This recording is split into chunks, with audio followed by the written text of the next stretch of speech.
Na mimi nikatoka hapa na nikapewa pasipoti, nilitoka hapa na ndege tukapitia Nairobi transit tukaenda mpaka Cairo. Kutoka Cairo mimi nikaenda Ulaya.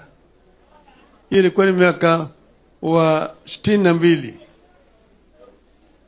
Kwa miaka 3 mzima mimi nilikuwa naishi Ulaya na kutembea na pasipoti ya Tanzania. Mimi nilikuwa ni mtu wa Tanzania.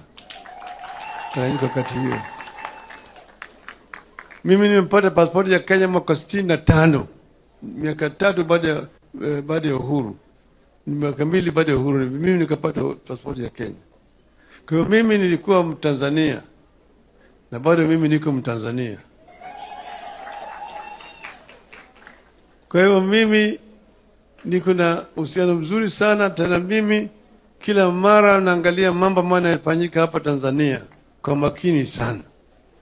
Kenya na Tanzania ni majirani, na ujirani tunataka tudumishe amani na mapendo kati ya Kenya na Tanzania.